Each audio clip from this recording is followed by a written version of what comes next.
బలపరిచి ఆదరించమని యేసు అతి పరిశుద్ధ నామములో అడిగి వేడుకున్నాము తండ్రి, ఆమేన్. మరొకసారి ప్రభు నామములో మీ అందరికీ వందనాలండి. ఈ అవకాశం ఇచ్చిన దేవాదేవునికి, అలాగే మరి నన్ను ఆహ్వానించిన వరప్రసాద్ గారికి, అలాగే వేదిక మీద ఉన్న మరి సేవకులకి, అలాగే అమ్మగారికి, అలాగే వేదిక మీద ఉన్న అందరికీ కూడా ప్రత్యేకమైన వందనాలు. దేవుని స్తోత్రం. హల్లెలూయా. మనం హల్లెలూయా చెప్తే మొదటగా దేవుడు సంతోషిస్తాడు. బాధపడేవాడు కూడా ఉంటున్నాడు. ఎవరండి? అపవాది బాధపడుతుందని హల్లెలూయా చెప్తామా? దేవుడు సంతోషిస్తాడని హల్లెలూయా చెప్తామా? దేవుడు సంతోషిస్తే ఆటోమేటిక్గా అపవాదం నుంచి పారిపోతుంది. అలాగే ఇంతవరకు మనం ఆరాధన చేస్తాం, దేవుని స్తుతించాం, చప్పట్లో దేవుని కనపరచాం. చప్పట్లు కొట్టడం అంటే దేవుని కనపరచాం. ఇక్కడ రెండో విషయం కూడా జరిగింది. ఏంటంటే మనం కొట్టే చప్పట్లు ఆయన సన్నిధికి చేరి పరిశుద్ధాత్మ దేవుడు మరి ఈ యొక్క మందిరం చుట్టూ ఆవరించి, మరి వేదంతో ఉన్నావా, శోధంతో ఉన్నావా, బాధపడుతున్నావా, పరిశుద్ధాత్మ దేవుడు ఇక్కడ ఎవరైతే నిలబడి మాట్లాడుతున్నారో వారి ద్వారా మీతో మాట్లాడబోతున్నాడు. దేవుని స్తోత్రం. హల్లెలూయా. దేవునికి స్తోత్రం. అయితే ఉపవాస పూర్తికి మరి అయ్యగారు ఇందాక చెప్పినట్టు నేను ఇదే 2-3 సందర్భాల్లో ఫోన్లో మాట్లాడాను. ఇదే మాట్లాడటము, ఇదే చూడటం. అలాగా క్రీస్తు ప్రేమను బట్టి నా సాక్ష్యం ఏంటో తెలియదు, నేను ఎవరో తెలియదు. ఒక విశ్వాసి ఇలాగా పలానా తిమోతి గారు ఉన్నారు, సాక్ష్యం పోతుంది పిల్లలంటే అని చెప్పినప్పుడు ఎవరో తెలియకుండా పిలిపించి ఇక్కడ నిలబెట్టే చూడండి, అది క్రీస్తు ప్రేమను తెలియచాడు. దేవుని స్తోత్రం. హల్లెలూయా. అందుని బట్టి నేను ఎంతగానో సంతోషిస్తున్నాను. అయితే దేవుడు మరి నేను రాత్రి తెల్లవారుగా 5 గంటలకు వేసి ప్రార్థన చేసుకుని అని బైబిల్ చదివి ప్రార్థన చేసుకుంటున్నప్పుడు నాకు ఒకటే ప్రేరేపణ వచ్చింది. రేపు లాస్ట్ రోజు కదా, రేపైతే ఇంకా ఎక్కువ మంది వస్తారు కదా, నా యొక్క రక్షణ సాక్ష్యాన్ని అప్పుడు తెలియజేస్తే బాగుంటుందేమో అని మనసులో అనుకున్నాను. అనుకోని నీకు కార్ డ్రైవ్ చేసుకుని వస్తున్నప్పుడు అయ్యగారు మొదటగా ఫోన్ చేశారు, బయలుదేరని చెప్పారు. తర్వాత మళ్ళీ రెండోసారి కాల్ చేశారు, ఇలాగా రేపు రావాల్సిన వారు ఈరోజు నైటే వస్తారంట, మరి ఈరోజు మీరు ఇక్కడ ఉండి రేపు మీరు మా సాక్ష్యాన్ని పంచుకుంటారా? దేవుని స్తోత్రం. హల్లెలూయా. పరిశుద్ధాత్మ దేవుడు నేను ఆశపడ్డాను, కానీ నా మనసు ఏంటో ఆయనకి తెలుసు కాబట్టి, ఆయన మనసు నాకు తెలుసు కాబట్టి, ఆ 2 మనసులు ఒకటైనప్పుడు దేవుడు ఏం చేశాడంటే పరిశుద్ధాత్మ దేవుడు అయ్యగారిని ప్రేరేపించబడి మరి రేపు దినం నా యొక్క రక్షణ సాక్ష్యము, నేను ఎవరు, నేను ఏ విధంగా దేవుడిని తెలుసుకున్నాను, మరి అనేకమైన శ్రమంలో, అనేకమైన నిందల్లో, అనేకమైన మరి కష్టాల్లో దేవుడు నన్ను ఏ విధంగా విడుదలిచ్చాడు, ఏ విధంగా రక్షించబడ్డారు, ఏ విధంగా నేను తెలుసుకున్నాను ప్రభులో. ఈరోజు అర్హతనే నన్ను ఎందుకు పనికిరాను, ఒక పనికొచ్చే పాత్రగా మరి దేవుడు నిలబెట్టిన విధానం అన్ని కూడా రేపు దినం నా యొక్క రక్షణ సాక్ష్యాన్ని వివరిస్తాను. కాబట్టి మీకు అవకాశం ఒక కుటుంబం నుంచి ఒక్కరినైనా ఒక ఆత్మ తీసుకుంటారండి. ఎందుకంటే ఎంత గొప్ప దేవుడో నా జీవితంలో దేవుడు చేసిన కార్యాలను తెలియజేస్తాడు. ఒక్కొక్కరికి ఒక్కొక్క తలంత ఇస్తాడు, ఒక్కొక్కరికి ఒక్కొక్క సాక్ష్యం ఇస్తాడు దేవుడు.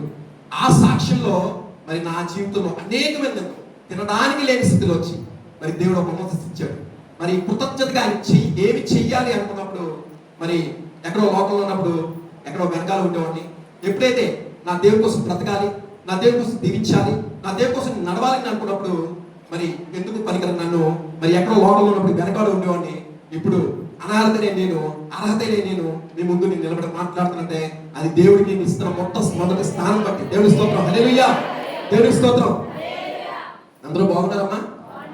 బాగున్నారా? మళ్ళీ అడుగుతున్నాను, జాగ్రత్త చెప్పండి. బాగున్నారా? మళ్ళీ అడుగుతున్నాను, బాగున్నారా? నేను అడిగాను కాబట్టి బాగున్నాను అంటాను. అదే మన విశ్వాసులు కానీ మన చుట్టాలు కానీ అడిగితే ఏమంటామంటే ఏమున్నాంలే అమ్మా, ఏం బాగున్నాంలే అమ్మా. కానీ దేవుడిని తెలుసుకున్నాం మనము, దేవుడి చేత ఆయన రక్తంలో కనబడ్డ మనం ఏం చెప్పాలంటే దేవుని మహాకృప బట్టి మేము బాగున్నామని చెప్పాలి. ఒకసారి ఒకరినొకరు మరి దేవుడి కృపను బట్టి నువ్వు బాగున్నాను చెప్పండి, పక్కన చెప్పండి. దేవుడు మహాకృపను బట్టి నేను సంతోషంగా ఉన్నానని చెప్పండి.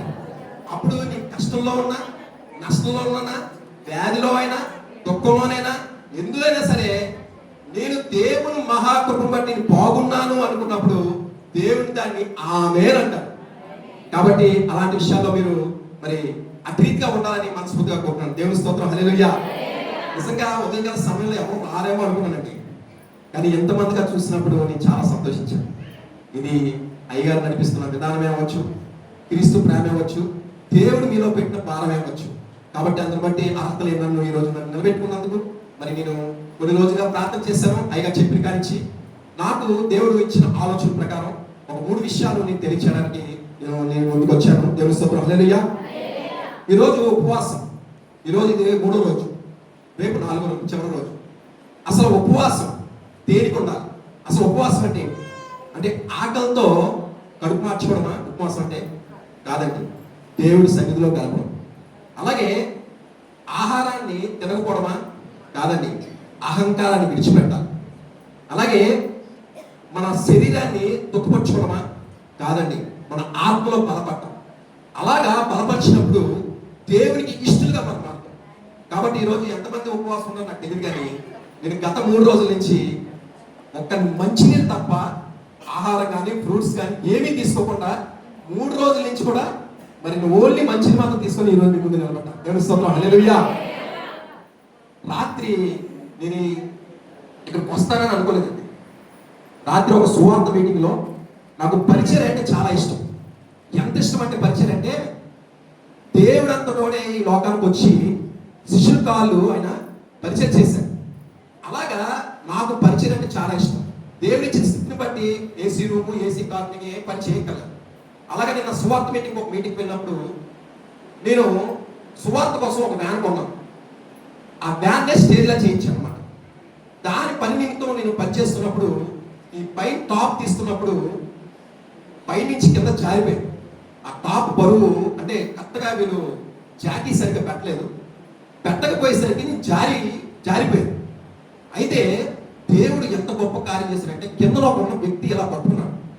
ఒకవేళ ఆ యొక్క టాప్ని పట్టుకోకపోతే ఆ టాప్ నా మీద పడిపోయి నా నెత్తి పగిలిపోయింది. తర్వాత నా కాలు కింద పడి వెనకాల స్టేజ్కి తగులుకొని నా నడుము విరిగిపోయింది. కానీ ఆ వ్యక్తి ద్వారా దేవుడు మరి నాకు గొప్పగా విడుదలిచ్చడే కాదు, ఈ రోజు మీ ముందు నిలబడడానికి గొప్ప కృపను ఇచ్చాడు. దేవుని స్తోత్రం, హల్లెలూయా. దేవుని స్తోత్రం, హల్లెలూయా. యేసు ప్రభుని మరి యేసు ప్రభు గారు ఈ లోకానికి వచ్చిన ఒక మాదిరితనాన్ని మాకు చూపించారు. అలాగే ఆయన క్రియ రూపంలో క్రైస్తవులు అంటే ఎలా ఉండాలో కూడా ఆయన క్రియ రూపంలో చూపించారు. అలా తెలియజేసిన క్రమంలో ఒక 3 విషయాలు, ప్రాముఖ్యమైన విషయాన్ని తెలియచేయాలని ఆశపడుతున్నాను. అయితే ఒకటి, ఆయన సువార్త ప్రకటించే ముందు మొదటిగా ప్రార్థన చేశారు. 2 సువార్త ప్రకటించారు. 3 ఆత్మ రక్షణ జరిగింది. అటు రీతిగా దేవుని తెలుసుకున్న మనము, దేవుని చేత రక్షించబడ్డ మనము మన సంఘానికి ఎందుకు వస్తాం, మందిరానికి ఎందుకు వస్తాం అంటే ఒక ఆచార సంబంధంగా మనం మందిరానికి వస్తున్నామా, లేకపోతే భక్తి పరంగా మందిరానికి వస్తున్నామా, విశ్వాసపూర్వకంగా మనం మందిరానికి వస్తున్నామా? ఒకసారి 3 విషయాల్లో మనం పరిశీలన చేసుకుంటే ఆచార సంబంధం అంటే దేవుడు, మా నాన్నగారు దేవుడు నమ్ముకున్నారు కాబట్టి, మా అమ్మగారు దేవుడు నమ్ముకున్నారు కాబట్టి, వారు రమ్మన్నారు కాబట్టి వారితో పాటు నేను మందిరానికి వస్తున్నాను. ఆచార సంబంధం. భక్తి సంబంధం. 2 విషయాలు ఇక్కడ భక్తి పరంగా అంటే, ఒకటి ముడుపులతో కూడిన భక్తి, 2 ఏంటంటే ముడుపులతో కూడింది ఒకటి. అలాగే దీక్ష. చాలా మంది మనకు తెలుసు, బయట వాళ్ళు కూడా దీక్షలు చేస్తారు, 40 రోజుల దీక్ష అని చెప్పేసి. అలాగే మనం కూడా ఆదివారం దీక్షలాగా మందిరానికి వస్తున్నామా ఒకసారి ఆలోచించాలి. కానీ 3వది విశ్వాసపూర్వకంగా. మనం దేవుని మందిరానికి వచ్చినప్పుడు విశ్వాసపూర్వకంగా మనం రావాలి.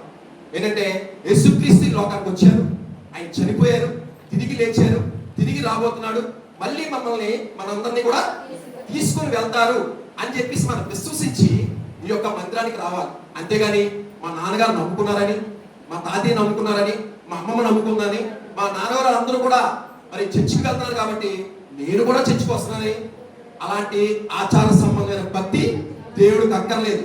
అలాగే మరి భక్తి పరంగా అంటే మన ముడుపులు, నాకు మరి గర్భఫలం వస్తే నేను మందిరానికి వస్తాను, నాకు ఉద్యోగం వస్తే నేను మందిరానికి వస్తాను, లేకపోతే నాకు స్వస్థ వస్తే నేను మందిరానికి వస్తాను. అలాంటి భక్తి పనులు దేవుడికి అక్కర్లేదు.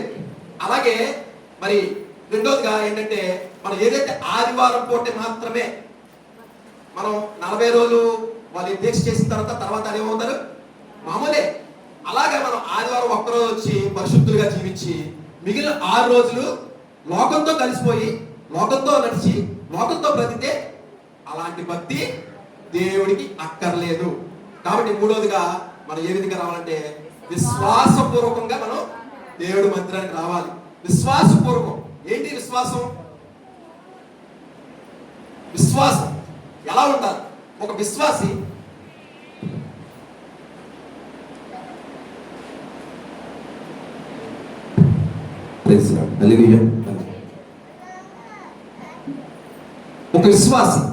మందిరానికి వచ్చిన తర్వాత ఎలా జీవించాలి, ఎలా నడవాలి, దేవుడిని తెలుసుకుని మనం వాక్యం మనం ఏం తెలియజేస్తుంది, వాక్యం ఎలా నడిపిస్తుంది, వాక్యం మనకి ఏ విధంగా మనకి ఉండాలని తెలియజేస్తుందని చెప్పేసి మనం ఆలోచన చేయాలి. అలాగా యాకోబు రాసిన పత్రిక 1వ అధ్యాయం 22వ వచనం ఒకసారి చదవండమ్మా. యాకోబు రాసిన పత్రిక, మీరు వినువారు మాత్రమే ఉండకుండా మిమ్మల్ని మీరు మోసపరచకుండా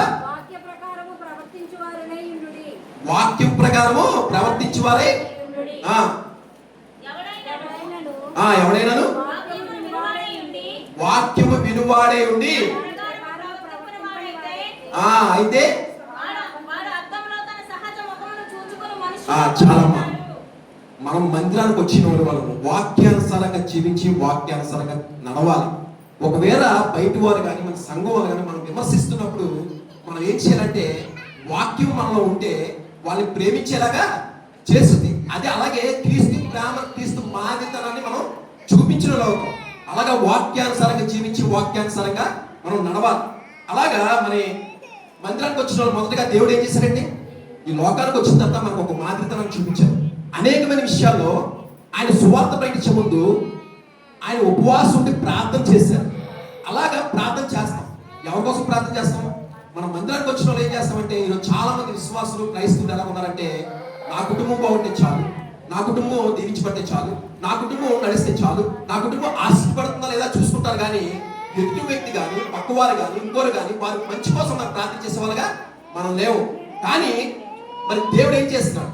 వాక్యం ఏం చేస్తుంది? ఒక విషయం చెప్తున్నాను.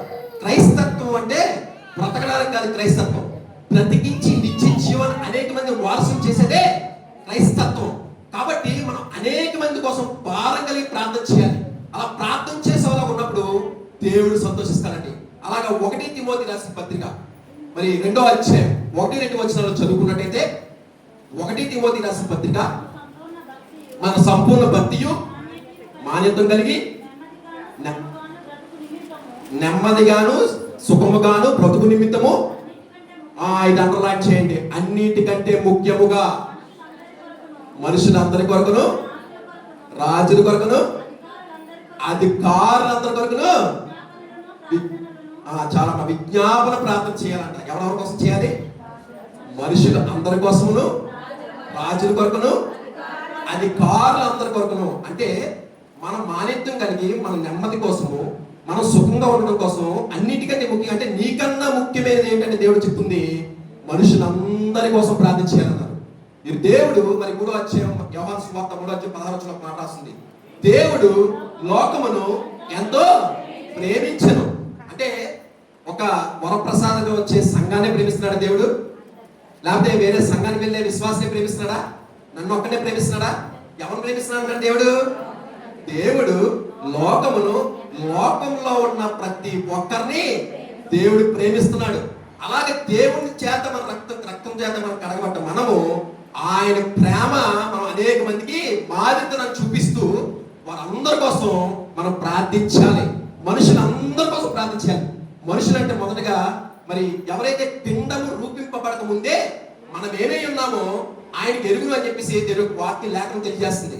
అలాగా మనం పుట్టబోతున్న పిల్లల కోసం కూడా, వారి భవిష్యత్తు కోసం, వారి యొక్క పునాది కోసము మనం ప్రార్థించాలి. అలా ప్రార్థించినప్పుడు వారు ఏం చేస్తారంటే అనేక మంది జీవితాలు కట్టబడేలాగా వాళ్ళ క్రియ ద్వారా అనేక మంది మారు మనసు పొందుతారు. అలాగా చిన్న పిల్లల కోసం మనం ప్రార్థించాలి.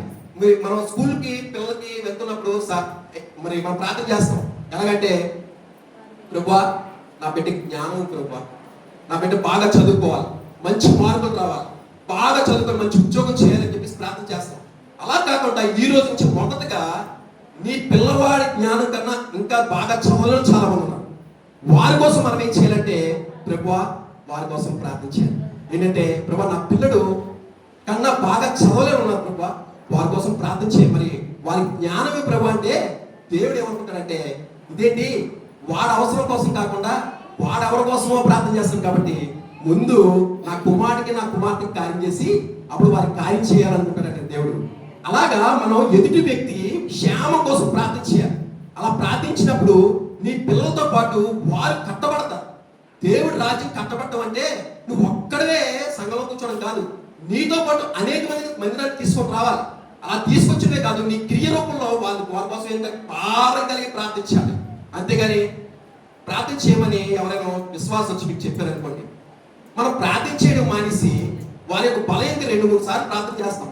తర్వాత వాళ్ళు నచ్చని విషయం ఏదో వచ్చిందనుకోండి, వెంటనే వారి కోసం ఏం చేస్తామంటే పక్కోరికి చెప్పి ఆ పక్కోరికి చెప్పి ఆ పక్కోరికి చెప్పి వాళ్ళని విమర్శాత్మకంగా మనం చేస్తాం. అలాంటిది క్రైస్తత్వం కాదు.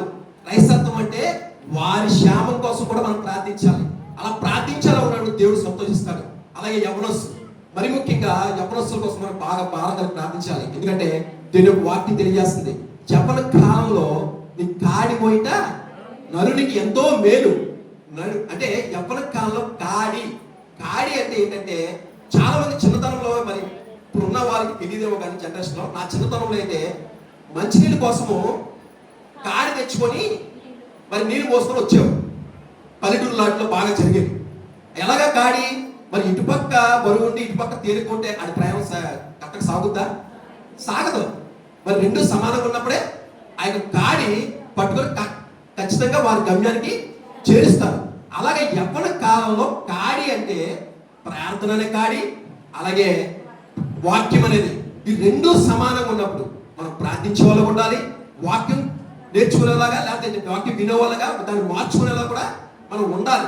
అలా రెండు సమానంగా ఉన్నప్పుడు ఏమవుతుందంటే వారి జీవితాలు సరైన మార్గంలో దేవుడు చూపించిన మార్గంలో నడవడమే కాదు, ఆ మార్గంలో అనేక మందిని నడిపిస్తారు. అలాగే యవ్వన కాలంలో వారి కాడి మోసేలా మనం ప్రార్థించినప్పుడు యవ్వనస్తులు మరి ప్రతి ఒక్కరు కూడా, ఈరోజు చాలా మంది సంఘానికి వచ్చి పాటలు పాడతాం, ఆరాధన చేస్తాం, బైబిల్ చదువుతాం, పరిచయం చేస్తాం, అన్నీ చేస్తాం. కానీ మందిరంలో ఉన్నంత వరకు కూడా వారు ఎలా ఉంటారంటే చాలా పరిశుద్ధంగా ఉంటారు. తర్వాత ఫ్రెండ్స్తో మరి బయటకు వెళ్ళిన తర్వాత లోకంతో కలిసిపోయి వారితో పాటు సినిమాలు, వారితో పాటు షికార్లు, వారితో ఆదివారం మందిరం మానేసి మరి ఎక్కడెక్కడికో పరిగెడతాం. అలా కాకుండా నువ్వు ఆ క్రీస్తు ప్రేమను తెలియజేసే వాళ్ళలాగా నువ్వు ఉన్నప్పుడు ఒకసారి పిలుస్తారు, రెండోసారి పిలుస్తారు, మూడోసారి ఎందుకు రావట్లేదని ఆలోచన చేస్తారు. అలా ఆలోచన చేసి నేను పిల్లమాడమే కాదు, నువ్వు శుభ్రంగా ఉండి నువ్వు కరెక్ట్గా దేవుడి క్రియా వాక్యానుసారం నువ్వు జీవిస్తే వారు కూడా మారడానికి అవకాశం ఉంటుంది. కాబట్టి మనం ఎలా ఉండాలంటే ప్రార్థనతో పాటు వాక్యం కూడా మనలో ఉన్నప్పుడు మన జీవితాలు మరి కరెక్ట్ సరైన మార్గంలో నడుస్తుంది. అలాగే మనం ప్రార్థన చేసిన ప్రతిరోజు ఇక్కడ ఎంతమందిని కుటుంబ ప్రార్థన చేసుకుంటారు? ప్రతిరోజు చేస్తారా? అయితే ఈరోజు నుంచి ఒక పని చేయండి, ఒక గంట సేపు సమయం ఇవ్వండి. నా కుటుంబ ప్రార్థన అంతే, ఒక పాస్ గారు మాకు నేర్పారు. అలాగే మేము నేర్చుకుని ప్రతిరోజు కూడా కుటుంబ ప్రార్థన చేసుకుంటాం. సామెతల గ్రంథం 31 అధ్యాయాలు ఉంటాయి. ఆ 31 అధ్యాయాలు రోజుకు ఒక అధ్యాయం చదవండి. ప్రార్థన 2 పాటలు అధ్యాయం గంట సరిపోతుంది. ఇలా దేవుడికి సమయం ఇచ్చినప్పుడు మీరు బైబిల్ చదవడం రాలేకపోయినప్పుడు పిల్లలతో చదివిస్తారు కదా, ఆ సామెతల గ్రంథం చదువుతున్నప్పుడు అందులో చాలా విషయాలు హృదయాన్ని తాకే మాటలు ఉంటాయి. ఆ మాటలు చదువుతున్నప్పుడు ఏదో ఒక రోజు మారిపోవచ్చు, రెండో రోజు మారకపోవచ్చు, మూడో రోజు మారకపోవచ్చు, ఖచ్చితంగా వారు ఏమవుతారంటే ఏదో ఒక రోజు దేవుడు వాక్యం ద్వారా వాళ్ళ హృదయాన్ని తాకి ఏదో ఒకటి మారుస్తారు. అలాగే మన పిల్లలతో ఏం చేయాలంటే మీకు చదవడం వచ్చినా సరే పిల్లల చేత చదివించండి. లేకపోతే ఒక అధ్యాయం మొత్తం ఒక 20 వచనాలు ఉన్నాయనుకోండి, ఒక వచనం మీరు, ఒక వచనం బాబు, ఒక వచనం పాప, ఇలాగ కంటిన్యూగా చదువుతున్నప్పుడు ఏమవుతుందంటే వారితో ఏదో ఒక విషయం దేవుడు మాట్లాడతాడు. అలాగే మీతో మాట్లాడిన విషయం ఏం చేస్తారంటే నా భార్య అదే చెప్పుద్ది, ఈ వాక్యాలు చదివారు కదా, ఈ వాక్యంలో మిమ్మల్ని ఏది పలకరించింది అని అడుగుద్ది. మాకేమనిపించలేదు అనుకోండి, తన హృదయాన్ని తాకితో ఒక మాట చెప్పి దాన్ని వివరిస్తుంది. అలా వివరించినప్పుడు ఆ వాక్యం మన హృదయాల్లో ఏమవుతుందంటే నాటపడుద్ది. పిల్లలకి మరి ఫస్ట్ నుంచి మనం వాక్యం నేర్పిస్తే వాళ్ళ హృదయాల్లో నాటబడింది అనుకోండి, రేపు వాడు తప్పు చేయకుండా, వాడు చెడు మార్గంలో వెళ్లకుండా దేవుడు మార్గంలో నడుస్తాడు. వాడి క్రియను బట్టి అనేక మంది మారుతారు. అలాగా మనం ఏం చేయాలంటే ప్రతిరోజు కూడా ప్రార్థన ఈ విధంగా చేసినప్పుడు ఖచ్చితంగా దేవుడు కార్యం చేస్తాడు. అలాగే రాజుల కోసం ప్రార్థన చేయాలి, అధికారుల కోసం ప్రార్థన చేయాలి. ఈరోజు మనం సువార్త మీటింగ్ పెట్టాలంటే, ఓపెన్ మీటింగ్స్ పెట్టాలంటే చాలా గ్రామాల్లో మరి సువార్త మీటింగ్స్ జరగట్లేదండి. కాబట్టి ఆ పర్మిషన్ కోసం మనం వెళ్తున్నా సరే వారు చేసే కార్యక్రమాలకి వాళ్ళు ఇస్తున్నారు, కానీ మన సువార్త మీటింగ్స్ మాత్రం వాళ్ళు పర్మిషన్ ఇవ్వట్లేదు. అంటే ఈ పర్మిషన్ ఇవ్వట్లేదంటే మనం ఏం చేయాలంటే అధికారుల కోసం ప్రార్థన చేయాలి. మేము రీసెంట్గా హైదరాబాద్ వెళ్ళాం సువార్త కోసం. ఒక నెల రోజులు అక్కడికే మరి ఆ ప్రాంతంలో వ్యాన్ వేసుకొని తిరుగుతున్నప్పుడు ఒక ప్రాంతానికి వెళ్ళిన తర్వాత పర్మిషన్ లేకుండానే అక్కడ మీటింగ్ పెట్టాం. వారు వీడియోలు తీస్తున్నారు, ఈ వ్యాన్ ఏంటి, ఇలాగేంటి, ఇలా ఉంది ఏంటి అని చెప్పి వాళ్ళందరూ వీడియో తీస్తుంటే నేను అనుకున్నాను, ఓకే బాగా అంటే వీడియోని ఇలాగా వ్యాన్ని ఇలా చేశారని చెప్పి చూసుకుంటున్నారని చెప్పేసి నేను అనుకున్నాను. కానీ వాడు ఏం చేశారంటే ఆ యొక్క వీడియోని ఆర్ఎస్ఎస్ గ్రూప్లో పెట్టేశారు. మేము స్టే చేసాం, పాటలు పెట్టాము, 2 గంటలైతే ఇంకొక అరగంటలో మీటింగ్ స్టార్ట్ అయిపోతాం. ఆ టైంలో ఒక 70 మంది వచ్చారండి కొట్టాలి. వచ్చి మొత్తం అందరూ మిమ్మల్ని ఎవరు పెట్టుకోమన్నారు, ఇక్కడ మీకు పర్మిషన్ ఉందా ఏంటి అని చెప్పేసి పెద్ద గొడవ అవుతుంటే నేను స్నానం చేయడానికి బయటికి వెళ్ళి వచ్చేసరికి మరి వాళ్ళు ఫోన్ చేశారు, అనియా వీళ్ళందరూ వచ్చారు ఏం చేద్దాం అని చెప్పారు. 20 లక్షల రూపాయలు సరుకు ఉంది అక్కడ, సౌండ్ సిస్టమ్ ఇవన్నీ కూడా. ఈ లోపల నేను అక్కడికి వెళ్ళేసరికి సీఎం లాస్ట్కి వచ్చాడు. సీఎం వచ్చి వాడు చేశాడంటే ఇమీడియట్లీ తీస్తారా తీరా అని చెప్పేసి వాడు మా మీద పెద్ద పెద్ద క్యాక్లేసుకొని అభినేస్తుంటే, సార్ ఇంకో పాస్ కలిగినండి, మేము ఇలా వైజాగ్ నుంచి వచ్చామండి, ఇలాగని పరిస్థితి అంటే ఇమీడియట్లీ తీస్తారా తీరా ఆయన్ని వారికి సపోర్ట్ చేస్తున్నాం, మాకు సపోర్ట్ చేశారండి. ఎలాగంటే ఎవరైనా వస్తే ఆర్ఎస్ఎస్ వచ్చేస్తే మొత్తం వీళ్ళందరినీ మీ సామాన్లన్నీ వాడు చేసేస్తారు, మిమ్మల్ని కొట్టేస్తారు, అర్జెంటుగా వ్యాన్లు వేసారంటే వ్యాన్లు వేసి వెంటనే పరిగెత్తుకొని వచ్చేస్తారు. అదే అధికారం కోసం అదే అధికారులు మనకు సహకరిస్తే మన స్వాగతం చేసి అడ్డు రావండి. కాబట్టి మనం అధికారుల కోసం ప్రార్థన చేయాలి, వాళ్ళ మనసును మారాలి.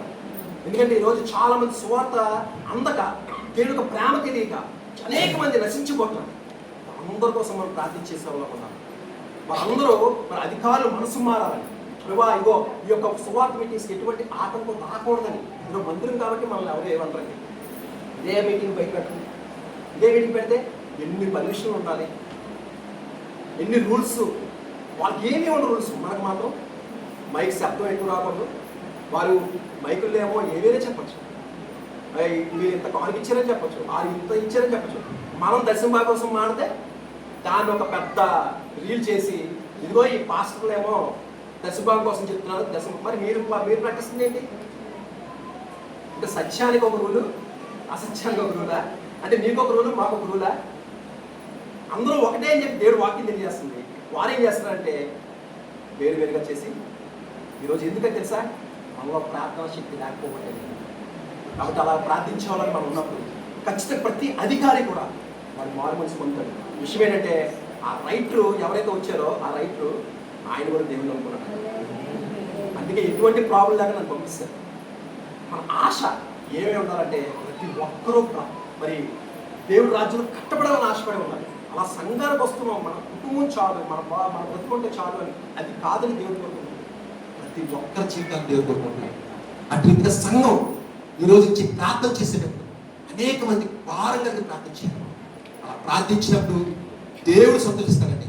నిజంగా దేవుడికి ఇష్టమైన ప్రార్థన ఏంటో చెప్పండి. ఉపవాస ప్రార్థన, అన్నిటి ప్రార్థన, అంతకన్నా ఇష్టమైన ప్రార్థన ఉంటుంది. ఏంటో తెలుసా? మోకాల ప్రార్థన. నువ్వు మోకరించి ప్రార్థిస్తే అపవాది, ఇప్పుడు నేను ఎలా మాట్లాడుతున్నానా, నా పక్కన ఉంటాడు. అలాగే ఆరాధించేప్పుడు నీ పక్కన ఉంటాడు, పాట పాడేవాడు పక్కన ఉంటాడు, పరిచయం చేసేవాడు పక్కన ఉంటాడు, పాస్టర్ పక్కన ఉంటారు, అందరి పక్కన ఉంటాడు. కానీ ఒక్క దగ్గర మాత్రం ఉండలేడండి, మోకరించి ప్రార్థించినప్పుడు ఉంటుంది. ఎందుకు తెలుసా? అపవాది దేవుడి స్థానాన్ని కోరుకుంది. దేవుడి స్థానాన్ని కోరుకున్నప్పుడు మనం మోకరించడం అంటే దేవుడి దగ్గర తగ్గించుకోవడం. ఇలా తగ్గించుకున్నప్పుడు అది ఎందుకు మోకలేస్తుంది ఆలోచించేయండి. అలాగా నేను మోకరిస్తే ఆయన తగ్గించుకోవడం అంటే నేను ఉన్నానని చెప్పేసి ఆ ప్రార్థన దగ్గర ఉండదండి. కాబట్టి ప్రతి ఒక్కరు వీలైతే మనం మోకరించి ప్రార్థన చేద్దాం. అలా మోకాలు చేసి ప్రార్థన చేసినప్పుడు దేవుడు గొప్ప కార్యం చేస్తాడు. యేసు ప్రభు అనే ఈ లోకానికి వచ్చి ఒక మాదిరితనాన్ని ప్రార్థన అనే దాన్ని మనకు చూపించారండి. మోకరించి ప్రార్థించారండి. దేవుడు కుమారుడుగా వచ్చి ఆయన అధికారం ఉండి అన్నీ ఉండి కూడా ఆయన ఎందుకు తెలుసా? నిన్ను నన్ను ప్రేమించాడు కాబట్టి ఆ ప్రేమని మనం అందరికీ పంచిపెట్టాలి. అలా పంచిపెట్టినప్పుడే దేవుడు మరి ఈ లోకానికి వచ్చిన దానికి ఒక పరమాత్మ మిగులుద్దండి. అటు రీతిగా సంఘం అంతా కూడా ప్రార్థన చేసేటప్పుడు మరి ప్రతి ఒక్కరి కోసం ప్రార్థించేలా ఉండాలి. అలాగే ఈరోజు క్రైస్తవుల్ని ఎవరైనా ఎదురు సమాధానం చెప్తున్నప్పుడు మనం సమాధానం చెప్పలేకున్నప్పుడు అదే ఇక్కడ నిలబడి మాట్లాడారు బలంగా మాట్లాడితే అనేకమైన లోక మార్గాలు మనకు నేర్పిస్తే ఎదుటి వ్యక్తికి సమాధానం చెప్పే ఆలోచన కూడా దేవుడు మనకు అనుగ్రహిస్తాడు. అలాగా మనం ఎవరి కోసం ప్రార్థించాలి? దేవుడు వాక్యం ఏం తెలియజేస్తుందంటే కొలస్సీయులకు రాసిన పత్రిక 4వ చదవడమా? కొలస్సీయులకు రాసిన పత్రిక 4వ అధ్యాయం 4వ వచనం.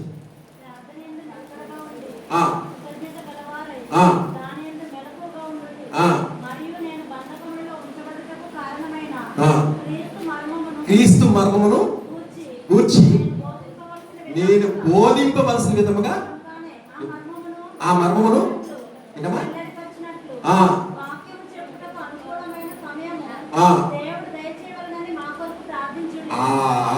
దేవుడి స్తోత్రం, హల్లెలూయా. ఎవరి కోసం అంటే ఇక్కడ ఎవరైతే వాక్యం చెప్పడానికి వస్తున్నారో, ఎవరైతే నీ ఆత్మీయ తండ్రి కోసం, నీ ఆత్మీయ తల్లి కోసం, ప్రభువా ఈరోజు నాతో ఏం మాట్లాడాలనుకో, నా హృదయంలో ఉన్న బాధని మరి ఏ విధంగా తీర్చాలనుకుంటాం. కాబట్టి ఇక్కడ ఈ రోజు నేను సంఘాలకు వెళ్తున్నప్పుడు ఆ వాక్యంలో నన్ను బలపరచు ప్రభు అని చెప్పేసి మనం ఏం చేయాలంటే ప్రార్థన చేసే ఇక్కడ ఎవరైతే వాక్యం చెప్తున్నారో వారి కోసం మనం ప్రార్థించాలి. ప్రతి ఆదివారం కానీ లేకపోతే మీరు ఉపవాస కొడుకులు కానీ ప్రత్యేకమైన కొడుకులు కానీ మీరు మందిరానికి వచ్చేటప్పుడు ముందుగానే మీరు ప్రార్థించుకున్నప్పుడు ఏమో ప్రార్థించాలంటే ప్రభా ఈరోజు నాతో ఏం మాట్లాడు, నాతో ఏ విధంగా నాకు ఏమి తెలియని విషయాలు నాకు ఏమి తెలియజేస్తాం అని చెప్పేసి మనం ప్రార్థించినప్పుడు ఇక్కడ ఎవరైతే నిలబడి మాట్లాడతారో పరిశుద్ధాత్మ మీతో మాట్లాడతారండి. మరి నేను ఉదయకాల సమయంలో ప్రార్థన చేశాను, ప్రభా రేపు ఉంటే బాగుండు కదా అనుకున్నాను. కానీ పరిశుద్ధాత్మ ఏం చేశాడు? నా ప్రార్థనకి జవాబు ఇచ్చాడా? ఎక్కడ అమలాపురం, ఎక్కడ వరప్రసాద్ గారు, ఎక్కడ వైజాగ్, అసలు దీనికి దగ్గర నా 350 కిలోమీటర్ల దూరం ఉంది. మేము ఒక పరిచయం లేదు, మాటలు లేవు, ఏమీ లేకుండా నా మనసులో మాట ఆయనకి ఎలా తెలిసింది? నీ మనసులో మాట, నీ మనసులో వేదన, నీ మనసులో ఉన్న బాధ మరి నీ తీర్చాలంటే, వాక్యంతో నన్ను బలపరచాలంటే ప్రార్థించినప్పుడు ఇక్కడ ఎవరైతే నిలబడి మాట్లాడుతూ వారితో దేవుడు మీకు మాట్లాడు. దేవుని స్తోత్రం, హల్లెలూయా, దేవుని స్తోత్రం. అలాగా మన సేవకుల కోసం మనం ప్రార్థించాలి. అలా ప్రార్థించినప్పుడు వాక్యము నిన్ను బలపరుస్తుంది, వాక్యము నిన్ను నడిపిస్తుంది, వాక్యము నిన్ను బ్రతికిస్తుంది. కాబట్టి అలాంటి వాక్యం చెప్పే పరిశుద్ధాత్మ ద్వారా ఇక్కడ నెలకు ఎవరైతే సేవకున్నారో వారి ద్వారా నేను మీతో మాట్లాడతాను. అలాగే మనం ప్రార్థించే వాళ్ళం ఉండాలి. అలా ప్రార్థన చేసినప్పుడు దేవుడు కూడా మీతో మాట్లాడతాడు. దేవుడి స్తోత్రం, హల్లెలూయా. నోటితో మాట్లాడే మాట మీకు అర్థం కాకపోతే దేవుడు మీతో మాట్లాడితే ఖచ్చితంగా మీ హృదయం తాకుతండి. కాబట్టి దేవుడు మాట్లాడాలని ఇక్కడ ఎవరు నిలబడ్డారని వయస్సు అనుభవం ఎన్ని చూడద్దు. ఎవరైతే నిలబడి మాట ఈ మాట దేవుడు నాతో మాట్లాడుతున్నాడు అని నమ్మండి, ఆ రోజు మీ జీవితంలో గొప్ప కార్యం జరుగుతుంది. కాబట్టి అటు రీతిగా సంఘమైన వాళ్ళందరూ కూడా మన సేవకుల కోసం కూడా మనం ప్రార్థించినప్పుడు దేవుడు కార్యం చేస్తాడు. దేవుడి స్తోత్రం, హల్లెలూయా. అలాగే సువార్త, రెండో విషయం, సువార్త ప్రకటించాలంటే చాలా మందికి భయం అండి. ఈ సువార్త ప్రకటించడం నాకేంటి లాభం, నాకేంటి మేలు, నాకేంటి లాభం అని చెప్పేసి చాలా మంది మరి సువార్త ప్రకటించేటప్పుడు వ్యతిరేకిస్తున్నారని భయపడిపోయి ఆగిపోయే వాళ్ళు కూడా చాలా మంది ఉన్నారండి. దేవుని వాక్యం తెలియజేస్తుంది. మరి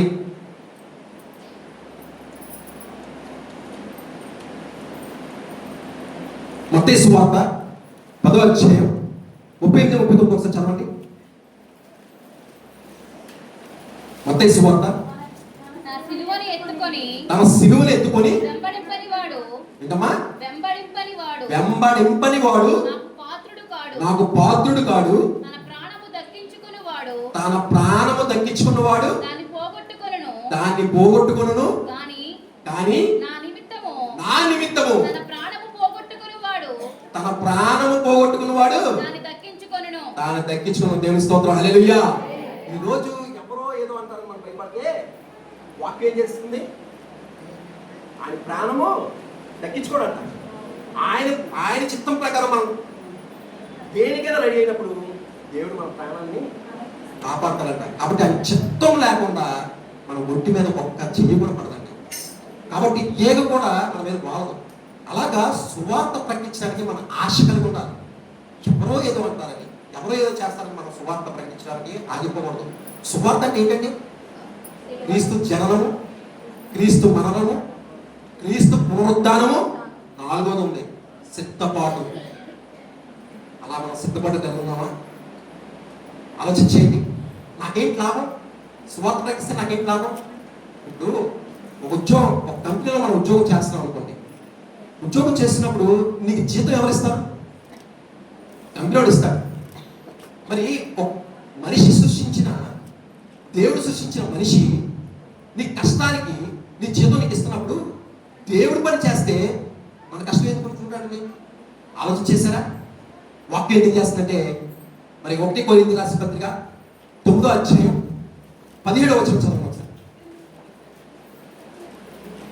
1 కొరింథీయులకు రాసిన పత్రిక 9వ అధ్యాయం 17వ వచనం. సువార్త నేను ఇష్టపడి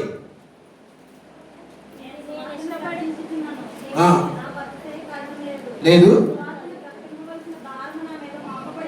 ఉన్నది, అయ్యో నాకు శ్రమ. 17వ వచనం. ఇది నేను ఇష్టపడి చేసిన ఎడల నాకు జీతం చాలమా? నేనమ్మా, నేను ఇష్టపడి చేసిన ఎడల నాకు జీతము దొరుకును. మన జీవితమే ఒక సువార్తగా మారాలండి. నేను దేవుడు నమ్ముకున్నాను, నేను బైబిల్ పట్టుకుంటున్నాను, నేను బొట్టు పెట్టుకోలేదు, ఇది కాదండి క్రైస్తత్వం అంటే. నీ జీవితం, నీ క్రియ, నీ మాట, నీ ఆలోచన అంతా కూడా మారినప్పుడు అవతల వారి జీవితం కూడా సువార్తగా మారుతుంది. నీ జీవితమే సువార్త.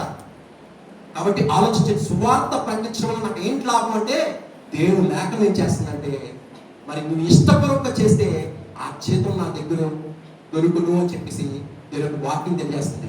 ఈ లోకంలో నువ్వు ఏది సంపాదించినా నీతో రాదు. కానీ నేను ఒక మాట గ్యారెంటీ ఇస్తాను, నా మాట విన్న మీరు యేసుక్రీస్తు నిజమైన రక్షకులను మీరు అంగీకరిస్తే నా ఆత్మతో పాటు నీ ఆత్మ కూడా దేవుని శుద్ధిస్తుంది, దేవుని కనపరుస్తుంది, దేవుని ఆరాధిస్తుంది. హల్లెలూయా. కాబట్టి సువార్త మనం ఇష్టపూర్వకంగా చేసినప్పుడు 18వ వచనంలో మాట రాస్తుంది,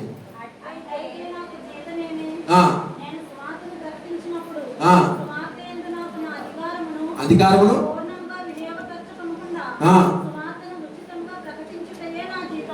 సువార్త ప్రకటించడమే నా ఉచితంగా ప్రకటించడమే నా జీతం. మత్తయి 18లో మాట రాస్తుంది, ఉచితంగా పొందారు, ఉచితంగానే ఇవ్వమని చెప్పేసి ఉన్నది. ఇక్కడ ఏమని రాస్తుంది? సువార్త నేను ఇష్టపూర్వకంగా చేసి అదే నా జీతము. నేను సువార్త ఉచితంగానే ప్రకటించినప్పుడు నా జీతం దొరుకును. ఉచితంగా ప్రకటించాలి. అలాగా నా జీవితంలో చేసిన దేవుడు నా జీవితంలో చేసిన కార్యాలను బట్టి ఇప్పటికీ లాస్ట్ ఇయర్ 47,000 కిలోమీటర్లు ₹1 తీసుకోకుండా ఉచితంగానే నా కార్లని డ్రైవ్ చేసుకుని వెళ్ళి ఉచితంగానే నా యొక్క రక్షణ సాక్ష్యం ప్రకటించానండి. ఈ లోకంలో ఏది సంపాదించిన మన రాదు వాక్యం తెలియజేస్తుంది. నా జీవితం నా దగ్గర ఉన్న ప్రకటన 22:12 మాట రాస్తుంది, వారి వారి క్రియ చొప్పున వారి ప్రతిఫలము నా దగ్గర దాగి ఉంది, దేవుని దగ్గర దాగి ఉందంటండి.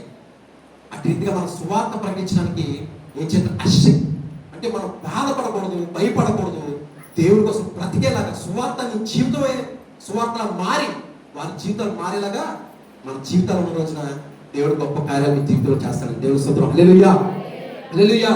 అలాగే చివరిగా ఆత్మల కోసం ఈరోజు ఎంతమంది అండి ఆత్మ కోసం మనం ప్రార్థన చేస్తున్నాం? లూకాసు వార్త 15:17 మాట రాస్తుంది. 15:7 99 మంది నీతిమంతులు మారు మనసు పొందకపోయినా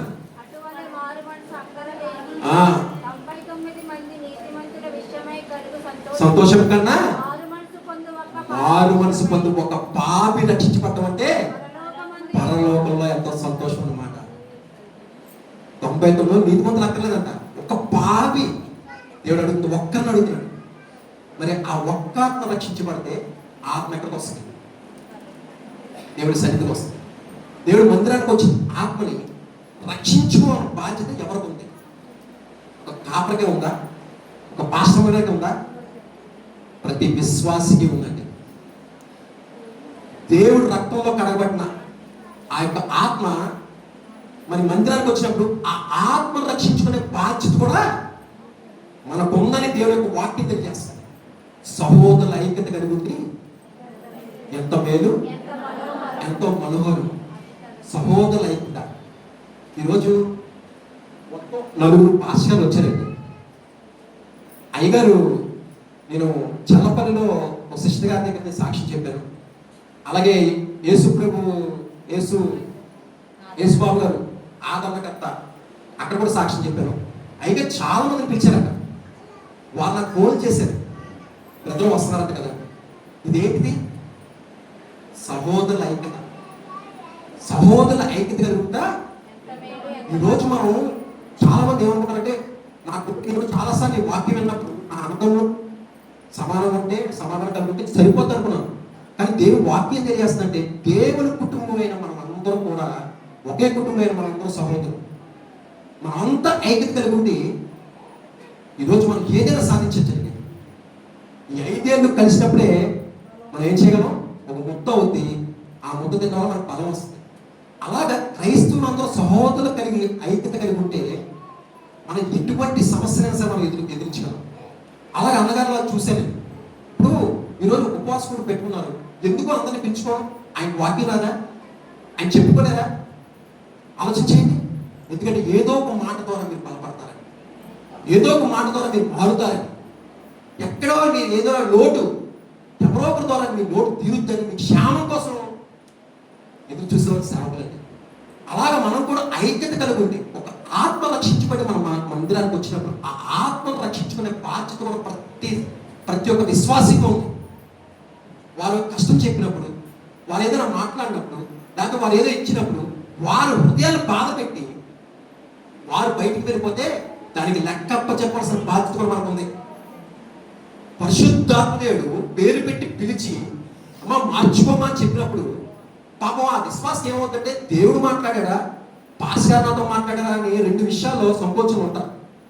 ఈ 2 విషయాల సంకోచం ఉన్నప్పుడు ఈ అక్కమ్మ పుల్లమ్మ వస్తుంది. అక్క ఏంటే పాస్టర్ గారు నీకోసం మాట్లాడారు, నీకోసమే అన్నారే, ఎందుకు అలా చెప్పాలి అని అంటాం. పాపం వాళ్ళు 2 విషయాల్లో ఒకటి, దేవుడు మాట్లాడాడు మరి మార్చుకుందామా, లేకపోతే పాస్టర్ నన్ను అన్నారా అని ఆలోచన ఉంటే మనం ఏం చేస్తాం? గుండు మీద కారం చల్లినట్టు ఆ మాట చెప్పేసి అది గాయం చేసేస్తాం. పాస్టర్ నాతోనే నన్నే అన్నారు. అప్పుడు ఏమవుతుంది? ఆత్మ ఏమవుతుందంటే బయటికి వెళ్ళిపోతుంది. ఆలోచించేయండి. దేవుడు వాక్యం ఏం తెలియజేస్తుందంటే సహోదరుల ఐక్యత కలిగి ఉండాలన్నాడు. అలాగే మన సన్నిధికి వచ్చినప్పుడు చాలా జాగ్రత్తగా ఉండమని కూడా దేవుడు వాక్యం తెలియజేస్తుంది. మందిరానికి వచ్చిన ఎలా ఉండాలి? చాలా జాగ్రత్తగా ఉండాలి, ఐక్యత కలిగి ఉండాలి. ఎదుటి వారి క్షేమ కోసం మనం ప్రార్థించే వాళ్ళం ఉండాలి. నిర్గమకాండం 23-21 చదవండి.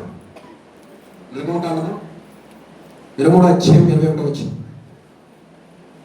నా సన్నిధికి వచ్చినప్పుడు ఆయన సన్నిధికి జాగ్రత్తగా ఉండి ఆయన మాట వినవలను, ఆయనకి కోపము రేపొద్దు. తర్వాత ఆయన పరిహరింపడు, నా నామం ఆయనకున్నది. అయితే ఆయన మాట జాగ్రత్తగా వినేలా నేను చెప్పినది యావత్తు చేసిన ఎడలా నీ శత్రువుని నీ విరోధులేంటి ఎట్లనగా చాలమ్మా, నా దూత నీ ముందుగా వస్తాడ. ఎప్పుడు సన్నిధిలో జాగ్రత్తగా ఉండి వాక్యం పరిశుద్ధాత్మ నాతో మాట్లాడాడు, నేను మార్చుకోవాలి, నేను నడవాలి అని నువ్వు భయభక్తులతో ఎప్పుడైతే కలిగి ఉంటావో ఆ రోజు నీ శత్రువుగా విరోధుగా ఆయన యుద్ధం చేయడమే కాదు, ఆయన దూతని నీ ముందు నీ వెనక కూడా కనిపిస్తారంట. ఆలోచించేది. కాబట్టి మందిరానికి వచ్చినప్పుడు ఆత్మను రక్షించుకునే బాధ్యత ప్రతి ఒక్కరికి ఉంది. ఒకవేళ ఎవరైనా సరే ఏదైనా బాధపడి మీరు బయటికి వెళ్ళిపోయారనుకోండి, వారితో మాట్లాడి మళ్ళీ తీసుకొచ్చి మందిరాన్ని తీసుకొచ్చే బాధ్యత కూడా విశ్వాసంగా ఉంది. కానీ వారు ఏదో దేనికి భయపడ్డారో వాళ్ళు చెప్పిన తర్వాత ఆ మాట తీసుకొని మళ్ళీ అదే విషయాన్ని ఇదిగో ఇలాగ అంత అక్క అని చెప్పేసి మళ్ళీ పాస్టర్ తీసుకొచ్చి అదే మాట తెలియజేసి వాళ్ళ హృదయాన్ని గాయపరుస్తున్నారని చాలా మంది విశ్వాసం లేరా అలాంటి ఆలోచించేయండి. అలాంటప్పుడు నీ హృదయం ఏది నింపబడుతుందో నీ నోటంటే అది కూడా వస్తుంది. కాబట్టి నువ్వేమి చేయాలంటే ఆ ఆత్మతో అలా కాదు, ఇదిగో ఏదో దేవునితో మాట్లాడి మార్చుకున్నావు, పరిశుద్ధాత్మని మాట్లాడాలి అనుకోవాలి. కానీ ఆశ్చర్యతో మాట్లాడి నీవేదో ఎందుకంటే కక్ష కాదు, మీరేమైనా గొడవాడేనా, లేకపోతే ఏమైనా ఇదే చేశారన్నా, పాత పగలైనా ఉన్నాయనా ఆలోచించేయండి. పరిశుద్ధాత్మ దేవుడి మీతో మాట్లాడుతున్నప్పుడు మనం మార్చుకోవాలి. అలాగే పక్క వారికి ఇగో ఎలాగని చెప్పి అలాగని చెప్పి మనం అనకూడదు. పాటలు పాడేవారు చూసి మనం ఇంకా బాగా పాటలు పాడేవారు వాళ్ళు బాగా పాడాలని అనిపించే తనంతో బట్టి ఇంకా బలంగా వాడుకోవాలని ప్రార్థించాలి. అంతేగాని పాస్టర్ మైక్ ఇచ్చారు, మాకు మైక్ ఇవ్వలేదు, పాస్టర్ నిలబెట్టారు, మమ్మల్ని నిలబెట్టలేదు, పాస్టర్ మాకు బైబిల్ చదవడానికి ఇచ్చారు, మాకివ్వలేదు, పాస్టర్ పరిచయం చేస్తుంటే అందరి పేరు చెప్పాడు కానీ నా పేరు చెప్పలేదు. తెరమ్మా, సేవకులు పని చేస్తానని చేయకూడదు, దేవుడు చూస్తున్నానని చేయండి. కాబట్టి అటు రీతిగా ఉన్నప్పుడు దేవుడికి అంగీకారం అవుతుంది. అంగీకారం లేని ప్రార్థన, అంగీకారం లేని పరిచర్య దేవుడికి అక్కర్లేదు. దేవుడు దాన్ని లెక్కలో కూడా తీసుకోడు. నువ్వు పాస్టర్ ముందు సంతోషం ఉంది, పాస్టర్ ముందు నటించి నువ్వు బయట వెళ్ళిపోవు, పాస్టర్ తెలియకపోవచ్చు అని దేవుడికి మాత్రం తెలుసు. ఆలోచన చేయనమ్మా. కాబట్టి మనం మందిరానికి వచ్చినప్పుడు ఏదో పాస్టర్ ఏదో మాట్లాడుతున్నారని పరిశుద్ధాత్మని మాట్లాడుతున్నారని అనుకోని దేవుడు నాతో మాట్లాడాడు, ఈరోజు నేను మార్చుకోవాలి. అలానే ఎన్నో సందర్భాల్లో నేను అలా బాధపడుతున్న క్రమంలో నా భార్య ఎంతగానో నన్ను బలపరిచింది, ఎంతగానో నన్ను నడిపించింది. ఒక రకంగా నేను నా భార్యని ఏం చెప్తానంటే నా బైబిల్ గురువుగా నేను పిలుస్తాను. ఎందుకంటే నా ఏదైనా తప్పు మాట్లాడుతూ అలా కాదు, ఇలా చెప్పాలి, ఇలా తెయ్యాలని చెప్పేసి ఎంతో చక్కగా అండి. రేపు నా సాక్షులు చెప్తాను. సామెతలు 31:10 మాట రాస్తుంది, గుణవతైన భార్య దొరుకుట అరుదు, అది ముత్యము కన్నా అమూల్యమే, విలువేది. అలాంటి మంచి భార్య దేవుడు నాకు అనిపించాడు. నన్ను సరిచేస్తుంది, నాకు సరిచేసి నాకు అనిపిస్తుంది, నా పరిచయంలో నాకు సహకరిస్తుంది. ఏమండి ఇది దేవుడికి ఖర్చు పెట్టాలంటే వద్దు అనండి. నోట్ అంటే నువ్వు ఖర్చు పెట్టేటప్పుడు అది నీడు ఉందా లేదా ఖర్చు పెట్టు. నేను ఖర్చు పెట్టతాను, కానీ ఏ రోజు నోరు తెచ్చి ఏమండి ఇది నాకు కావాలని చెప్పేసి ఏ రోజు కూడా నా భార్య నన్ను అడగదు. మరి ఈరోజు మనం ఇంట్లో ఎలా ఉంటున్నాం? భార్యకి భర్తకి సహకారంగా ఉంటున్నామా? భర్తకి భార్యగా సహకారంగా ఉంటున్నామా? ఇద్దరు ఒకవేళ భర్త మారకపోతే భర్త కోసం ప్రార్థన చేసేలా ఉన్నామా? ఆలోచన చేయండి. నీ నోటితో చేసే ప్రార్థన ఇక్కడ ఉన్నవారు ఎవరైనా వింటారేమో, కానీ నీ హృదయంతో చేసే ప్రార్థన దేవుడు ఆలకిస్తాడండి. కాబట్టి మనం ప్రార్థించేటప్పుడు మన హృదయపూర్వకంగా మనం ప్రార్థించాలి. అలా ప్రార్థించినప్పుడు దేవుడు సంతోషిస్తాడు. అలాగా ఆచార సంబంధమైన భక్తిగా కాకుండా, భక్తిపరంగా కాకుండా విశ్వాసపూర్వకంగా మనం దేవుడి మందిరానికి రావాలి. అటు రీతిగా వచ్చడమే కాదు, మనం ప్రార్థన చేయాలి, సువార్త ప్రకటించాలి, అలాగే ఆత్మల కోసం భారంగా ప్రార్థన చేయాలి. ఎంతో కష్టాలు పడితే, ఎంతో కన్నీరు కార్చిపోతే, మరి ఎన్ని ఉపవాసాలు ఉండకపోతే ఈరోజు ఎంతమంది రక్షించబడతారు చెప్పండి? ఈరోజు ప్రార్థనలు చేస్తారు, ఆత్మరక్షణ బాధ్యత మనం తీసుకుంటాం. గోడంతో కట్టే మందిరం కాదు దేవుడు కోరుకుంటుంది, ఆత్మతో కట్టే మందిరం దేవుడు కోరుకుంటున్నాడు. అటు రీతిగా మందిరాన్ని బాగుండాలని మనస్ఫూర్తిగా కోరుకుంటూ మరి ఈ అవకాశం ఇచ్చినందుకు మరొకసారి తెలియజేస్తాను. రేపు దినం నా యొక్క సాక్ష్యాన్ని వివరిస్తాను. యవనస్తులు కానీ, యవనస్తులు చాలా బలపడే సాక్ష్యము. కాబట్టి అన్య కుటుంబం నుంచి నేను ఏ విధంగా దేవుడు తెలుసుకున్నాను, మరి నా తండ్రి చనిపోయిన తర్వాత తినడానికి లేని దేవుడు నన్ను ఏ విధంగా రక్షించుకున్నాడు, నేను 6 సార్లు సుసైడ్ చేసుకుంటే దాని నుంచి దేవుడు ఏ విధంగా విడుదలిచ్చాడు, సంఘ పరిచయకి దేవుడు నన్ను ఎక్కడ ఉంచితే సువార్త పరిచయకి నన్ను ఎక్కడ ఉంచుతాడని దేవుడు వాక్య లేఖనం తెలియజేస్తుంది. అలాగే నా యొక్క రక్షణ సాక్ష్యాన్ని రేపు దినం నేను మరి ప్రకటించడానికి నేను ముందు నిలబడతాను. దాన్ని బట్టి మీ కుటుంబం నుంచి ఒక్కొక్కరిని కాకుండా మీ కుటుంబం నుంచి ఒకరిని తీసుకురండి. ఖచ్చితంగా దేవుడి కార్యం జరగాలి, ఆత్మరక్షణ జరగాలని మనసు కోరుకుంటూ మరి ఆ అవకాశం మరొకసారి అయ్యగారిని, అలాగే వేదిక ఉన్న మరి సేవకులకి, అలాగే కుడి విశ్వాసం అందరికీ కూడా ప్రత్యేకంగా వందనాలు చెల్లించు. దేవుడు ఈ యొక్క చిన్న మాటలు దీవించుకున్నాడు. దేవునికి స్తోత్రం. హల్లెలూయా. వాక్స్ విన్నారు కదా. మొదటిగా